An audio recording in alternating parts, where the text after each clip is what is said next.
Hey church, welcome to Frontline Community Church Podcast. My name is Cody Mahaffey and I'm the Connections and Group Pastor here at Frontline in Grand Rapids, Michigan. So our mission here is simple: to see 0 people unchanged by Jesus.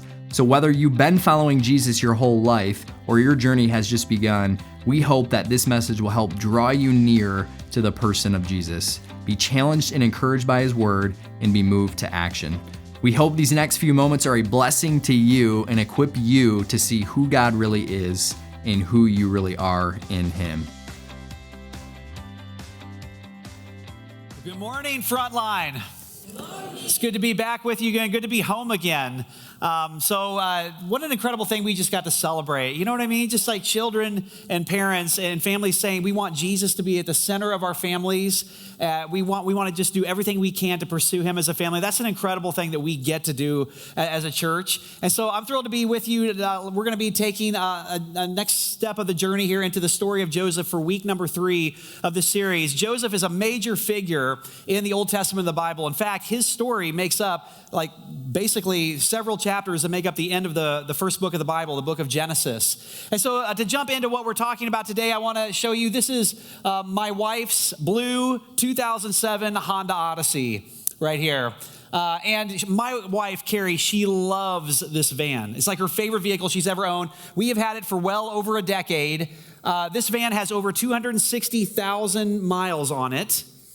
You can't see this, but the other side, the bumper is cracked and it's actually super glued on. We have literally been driving down the road in this van and pieces of it have just fallen off. And to which it's like, well, I guess we just didn't need that piece of it anymore. We just keep driving.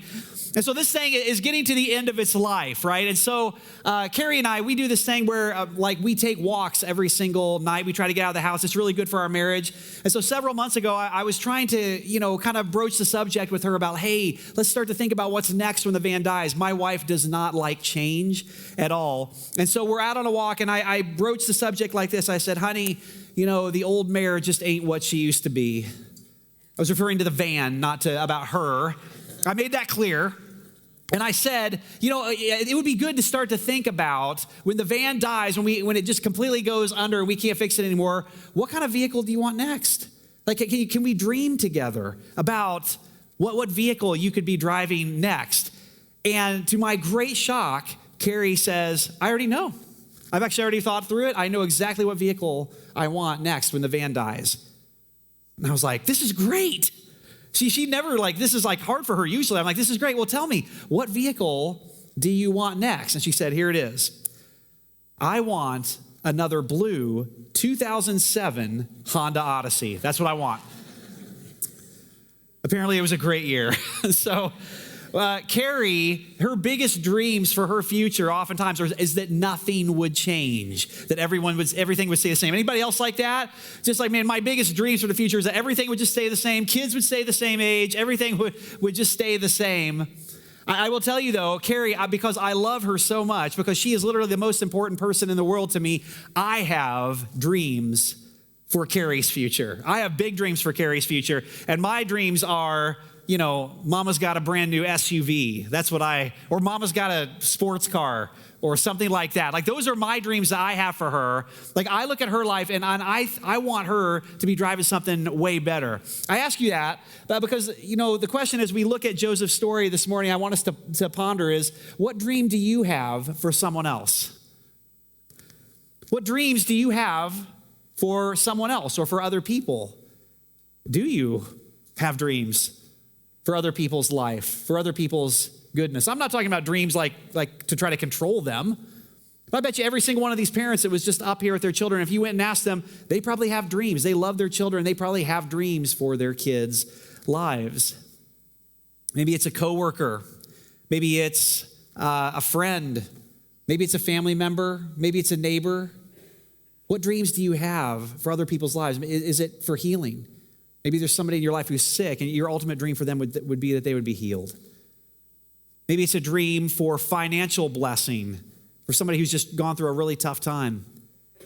Maybe it's a dream for that they would find someone like a spouse and get married and be in a family someday. What dreams do you have for other people?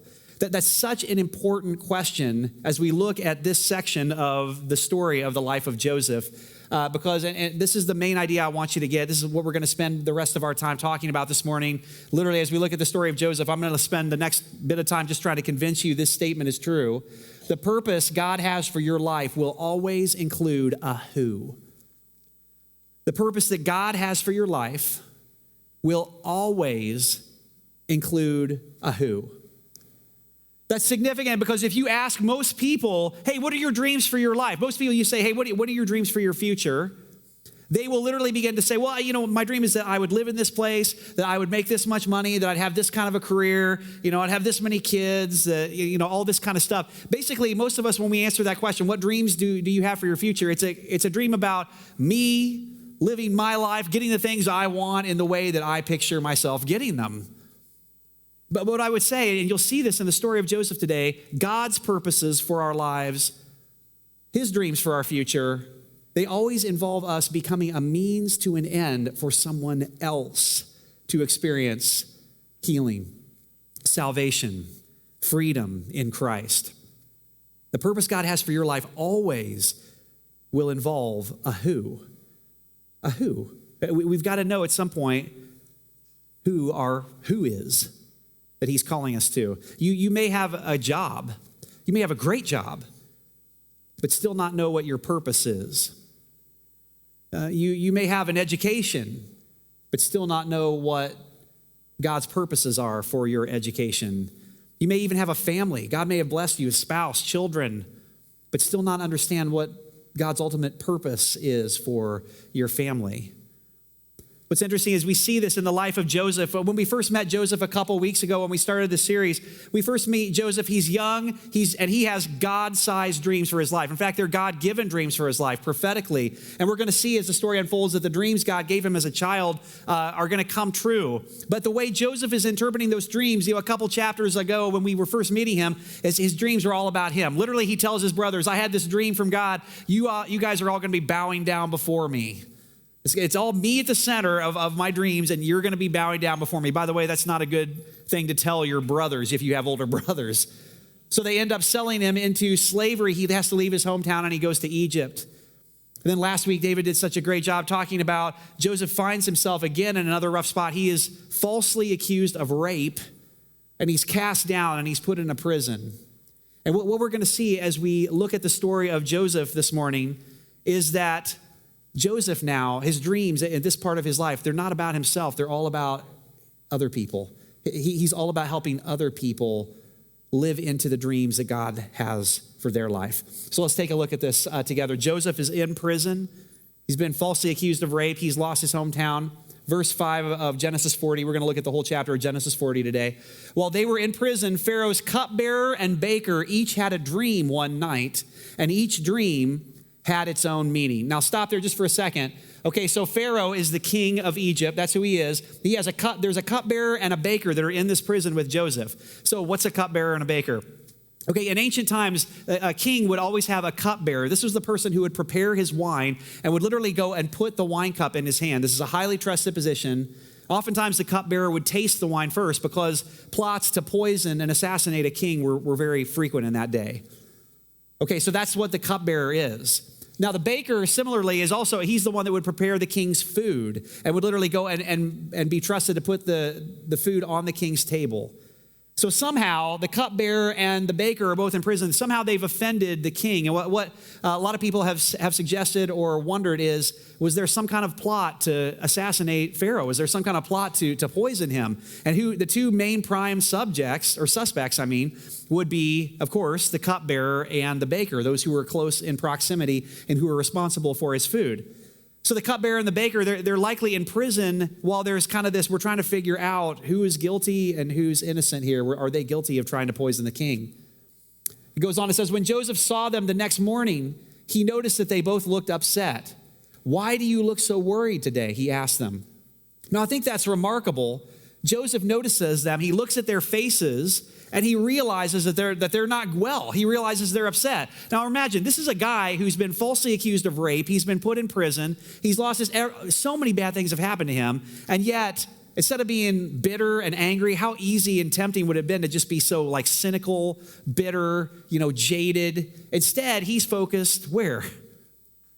outwardly. He's focused on them. He's not focused on himself. He notices their faces, and with empathy, he reaches out and says, you look like something's blown up in your life. What's going on? Talk to me. This is a sign that at some level, Joseph is realizing my life is about others. He's reaching out to others. Let's go ahead in the text. Keep reading there. It says, and they replied, we both had dreams last night, but no one can tell us what they mean. Interpreting dreams is God's business, Joseph replied. Go ahead and tell me your dreams. So the chief cupbearer told Joseph his dream first. In my dream, he said, I saw a grapevine in front of me. The vine had 3 branches that began to bud and blossom, and soon it produced clusters of ripe grapes. I was holding Pharaoh's wine cup in my hand, so I took a cluster of grapes and squeezed the juice into the cup. Then I placed the cup in Pharaoh's hand. This is what the dream means, Joseph said. The 3 branches represent 3 days. Within 3 days, Pharaoh will lift you up and restore you to your position as his chief cupbearer. And please remember me and do me a favor when things go well for you. Mention me to Pharaoh so he might let me out of this place. For I was kidnapped from my homeland, the land of the Hebrews, and now I'm here in prison, but I did nothing to deserve it.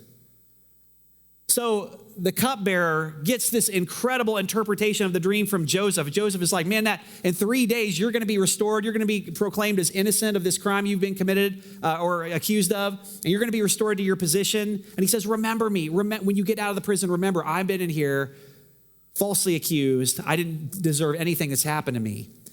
Now, let me just tell you for a second, here is the mistake we almost always make when we look at the story of Joseph in the Bible.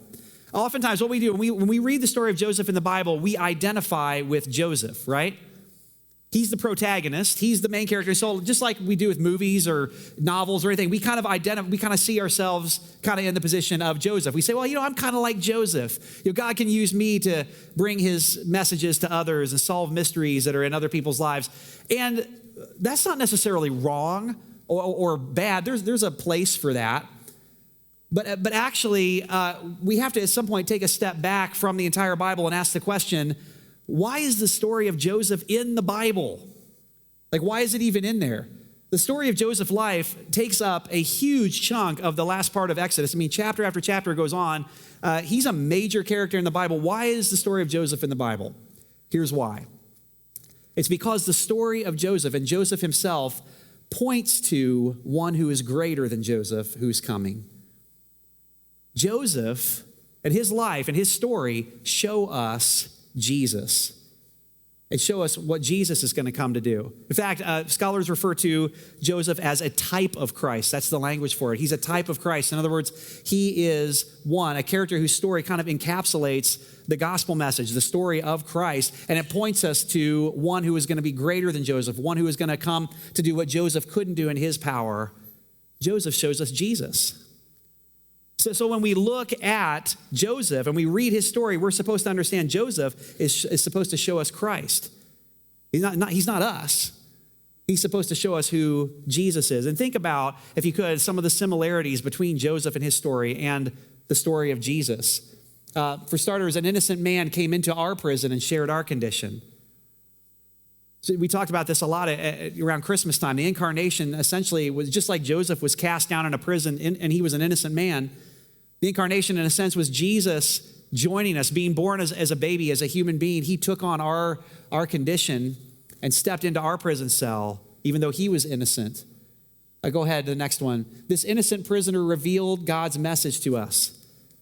Joseph is used by God to interpret dreams and bring this message of what these dreams meant. Jesus, of course, brought the gospel message of salvation. That when we put our faith and our trust in the person of Christ, we can be saved. We can be liberated. The prison cell isn't our future. It's not our reality. It's only temporary. And then thirdly, the innocent prisoner was proved true in 3 days. We're going to see this. Joseph said the dream is going to come true in 3 days, and he's proved true if you read through what happens next. In the same way, Jesus was crucified. He paid the ultimate price, the penalty for our sins, and 3 days later, he was proved to be the Son of God, the Savior of the world, the ultimate liberator. So Joseph, in his story in the Bible, is meant to kind of point us toward the true and better Joseph, Jesus, the one who would come to accomplish God's ultimate purposes. So when we read the story of Joseph, we have to say, that's Jesus. That's who that is. He's pointing us to the person of Jesus, whose message brings ultimate life. So let's keep going, okay, in the story. So the passage just continues. When the chief baker saw that Joseph had given the first dream such a positive interpretation, he said to Joseph, well, I had a dream too. He's like, man, this is awesome. I mean, what an incredible interpretation. So he says, I had a dream too. In my dream, there were 3 baskets of white pastry stacked on my head. The top basket contained all kinds of pastries for Pharaoh, but the birds came and ate them from the basket on my head. This is what the dream means, Joseph told him. The 3 baskets also represent 3 days. 3 days from now, Pharaoh will lift you up and impale your body on a pole. Then birds will come and peck away at your flesh. Wah, wah, right? So literally, I mean, the baker is like, wow, I just heard this incredible, dream interpretation. 3 days from now, the cupbearer's going to be restored. He's thinking this is the same thing that's going to happen to me. And Joseph is just as faithful to deliver the message of judgment to the baker. Hey, man, you're not going to get out of here. Apparently, the baker was guilty, and he was found guilty, whereas the cupbearer was found innocent of his crimes. And he says, look, you're going to pay the price for this, the ultimate price. And Joseph is faithful to deliver that message of judgment just as much as he's faithful to deliver the message of deliverance. Now again, Joseph is here to point us to the person of Jesus. And even in this moment, you see the beauty and the power of what Jesus is going to come to do. Because what we see that Joseph is not capable of doing and not able to do, but he's pointing to one who would come, who is greater, who will do. Joseph's words were only able to rescue the innocent person, right? The cupbearer, the innocent person. But Jesus, when Jesus comes, his words have the power to set even the guilty person free. The gospel message is that all of us, by the way, are guilty. All of us have sinned and fallen short of the glory of God. None of us do right. None of us seek God. None of us are innocent. And so Jesus, the power of the gospel that he came, he didn't just come and bring rescue for those who are innocent, for those who appear to have it all together. He came for the guilty ones. His words, his message, the gospel has the power to set free even those who are guilty. Are you thankful for that? Anybody? I'm thankful for that. Joseph points us to the true and better Joseph, the person of Jesus Christ. Do you know him? Have you allowed him to rescue you? Have you allowed him to intersect your life in whatever prison cell you find yourself in? And if you allowed him to just take your condition, your guilt, your shame, your sin, that's what he longs to do. That's what he longs to do for each one of us. In a sense, the gospel, Billy Graham said the gospel, in order for the gospel to be good news, it has to first be bad news. By that, what he meant is, there's this bad news we kind of have to embrace at first, that we are more guilty than we ever dreamed we are. We're far worse than we ever thought we really are. But the good news of the gospel is that we are also far more loved than we could possibly ever imagine. That our guilt has been paid for, and that when we put our faith and trust in Jesus, we have salvation. So Joseph points us to the reality of Jesus. Now here, I'm going to read to you the last verse of chapter 40. And I would tell you this last verse, verse 23, is the most important verse in this particular section of the story of Joseph. This whole story, this whole chapter ends this way. Pharaoh's chief cupbearer, however, forgot all about Joseph, never giving him another thought. So 3 days go by, Pharaoh's chief cupbearer is released from prison. It's great. And he gets out and he forgets all about Joseph. In fact, it's years later, we find in the next chapter, it's years later before he finally even remembers anything about Joseph. And now finally, we finally see ourselves in the story. Remember, Joseph we're not supposed to identify with Joseph. Joseph shows us who the person of Jesus is. So if you're looking for us in the story, if you're looking for you, if you're looking for me, there it is right there. We're supposed to identify more with the cupbearer. We're like him. We are the ones who experience the rescue, who experience the good news, and then once we're out of prison, we just forget all about the one who got us out of prison. That's my story, that's your story, that's all of us, that's the human condition. So a couple of questions here, if you want to go ahead to the next one there. How often do we forget about Christ once we are rescued? How often, when we get out of the prison cell, do we forget about the one who rescued us? I wonder, are you like me? I've had times in my life, just devastating times, where I just found myself in this desperate position, and suddenly it's like I clung to Jesus. I went to him. His presence seemed so real to me. I began to just depend on him every second of my life. There was just this extreme moment of dependence. And I cherish those moments of my life, even though they were really rough times, but because the presence of God drew so near to me. But then once I get past, the cancer diagnosis, once I get past the latest scan, once I get past the next thing that's coming down the road, I find myself going, hey, thanks, Jesus. I appreciate that. Can I have the wheel back now? I'm good. Appreciate you. And I reassert my independence, and I grab the wheel, and I say, I got it from here. Thanks. We do this, don't we? This is what we do as human beings. We get out of the prison, and we have this tendency to kind of then reassert ourselves and go, well, I got it. I don't need to live in any kind of abiding, ongoing dependence relationship on you. I got it. I can take things back over again myself. And I think, God in his mercy to us, if I could just offer this humbly, when we find ourselves in really rough times in life where things fall apart, and where we find ourselves, wondering why this latest bad news has come across, I don't think it's because God caused those things to happen in our lives, but I think in those moments he allows those things to happen so that we can be reminded once again, hey, you didn't get here on your own, and you can't by your own merit and your own power save yourself. But even beyond that, beyond how often we forget about Christ once we're rescued, maybe the best question I could ask is, how often do we forget about others who are still in prison? When we experience the rescue of Christ, when we get out of the prison cell, how often do we forget all about those who are still in prison? If I could just say this to you, I am convinced that Jesus wants to intersect our lives. Jesus wants to get us out of the prisons of our lives, but he never wants to get the prison out of us. Let me say that again. If you're going through a rough time, if you're in a desperate place of life, Jesus wants to meet you in that place. He wants to be with you in that prison cell if you'll allow him to be, and he wants to save you. He wants to rescue you. He wants to redeem you. He wants to get you out of that prison. But what he does not want to do ever is to get the prison cell out of us. What do I mean by that? I mean, we are never supposed to forget what lost felt like. We're never supposed to forget what lost felt like. Have you forgotten what it felt like to be lost, to be broken, to be addicted, to have no hope? I haven't forgotten that. Maybe you grew up in church. Maybe you've grown up around it all your life. Have you forgotten what it feels like to not have that, to not have a hope and assurance of your future and salvation? I have this thing that happens every single January. I have this conversation. I literally just had this a couple weeks ago with somebody. What will happen is someone who's a saint of the church, been coming to church, they'll come to me and they'll say, hey, Pastor Brian, I've read every single devotional there is out there, but it's January. Can you recommend another devotional for me to read? I need something to really go deeper in my discipleship with Jesus. I kind of something to help me go deeper into discipleship.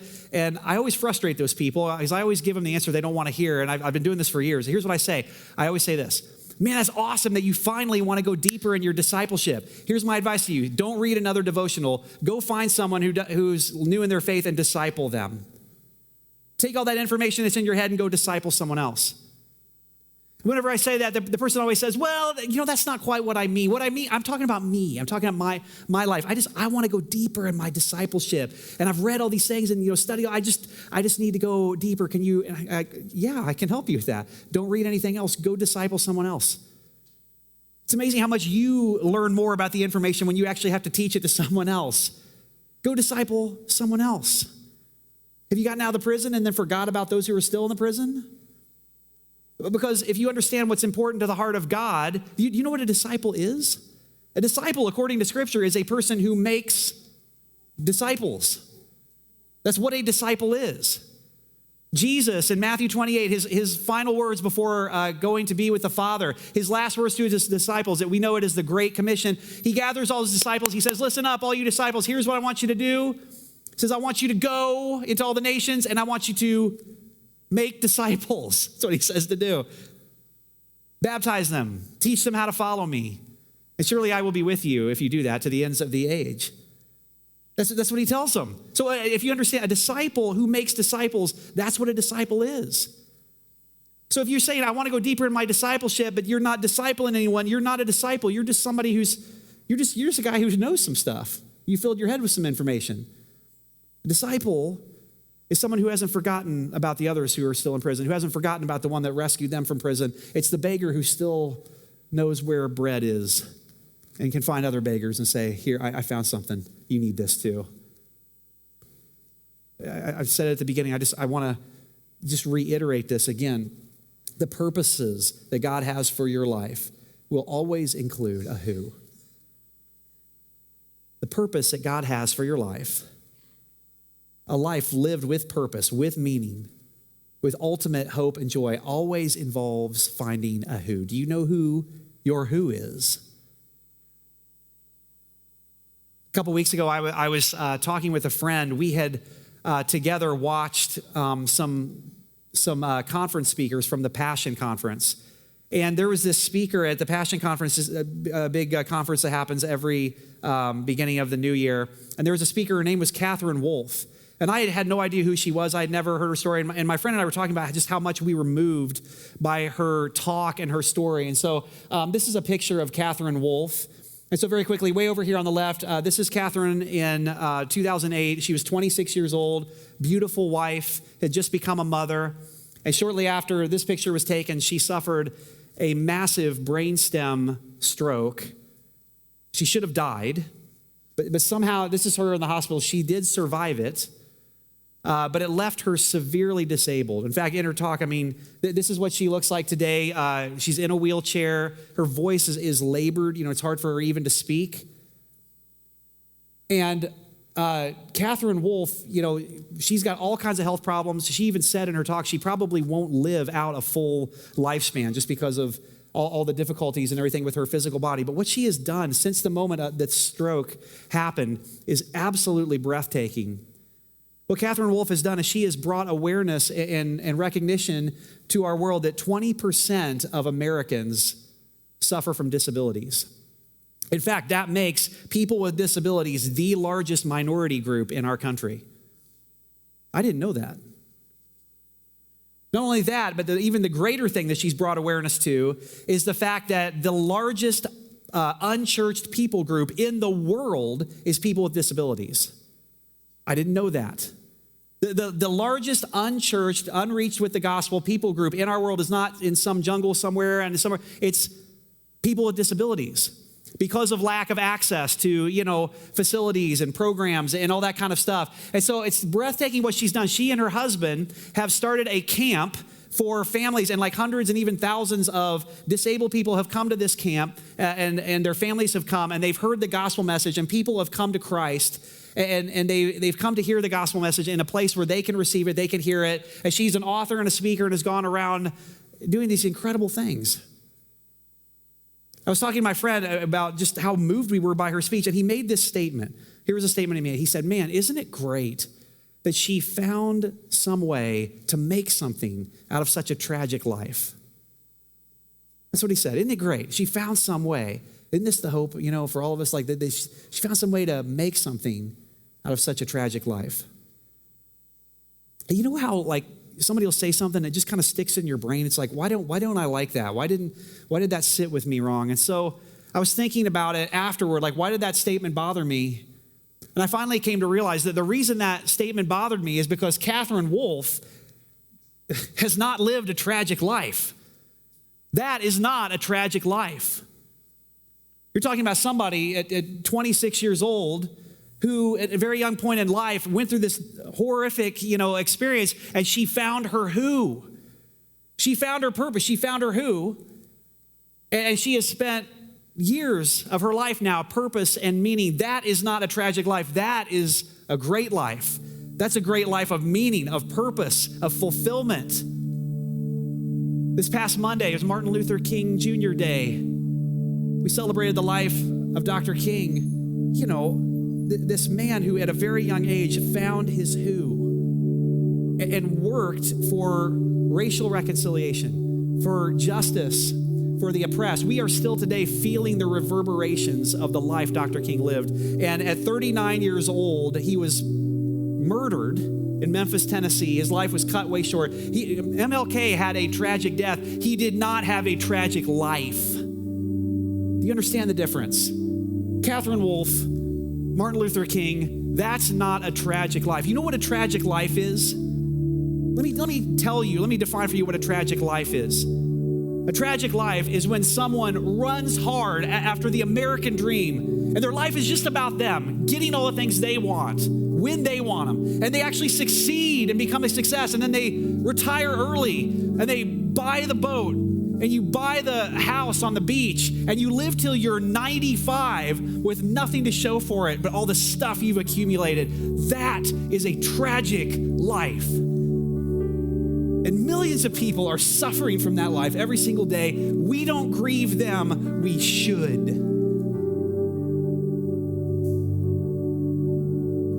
Who is your who? The purposes God has for your life always involve a who. Jesus talks about in Luke 15 how when even one sinner repents, and when even one person gives their life to Jesus, all of heaven erupts in this applause, just goes crazy. That's what heaven's all about. That's what Jesus is all about. Do you know why evangelism is on the decline in the West, in America? Evangelism is just sharing your faith, sharing the gospel message with others. You know why baptisms, like we're going to experience here next week, a whole bunch of people are going to get baptized. You know why baptisms just kind of bore a lot of Christians? Like, oh, baptisms again. I've seen this before. You know why child dedications make some of us yawn? I mean, families. Stand and say, we're going to center our family around Jesus. We're going to do everything we can to bring our kids to understand who he is. It makes us yawn. If that's you, the reason is because your life is about you. It's not about him. And if you do that, you could very well end up with a great job, but no purpose. Money, an education, but no purpose. The purposes of God for our lives always involve finding our who. Do you want joy? Do you want purpose? Do you want meaning? Do you want the ability to stare down even the worst storms of life with a hope that is an anchor for your soul, because this life isn't all there is? You won't find it looking at yourself. So will you bow in prayer with me? Jesus, this morning we just recognize that you are the true and better Joseph. You came to show us that you have the ability not just to set the innocent person free, but even the guilty. You're a savior. You're a redeemer. God, I just pray for anybody in this room right now who just needs to say, Jesus, I need you in this prison cell with me. I just give you my life. I give to you my future. I give to you my sins, my deepest shame.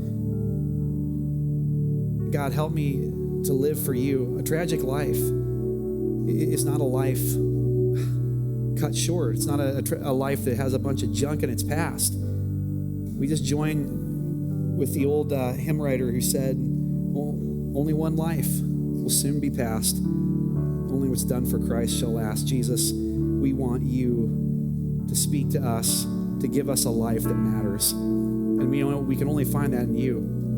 So God, for each of us in this room, or each of us online right now, would you just show us who our who is? Would you just give us a burden? Make us people who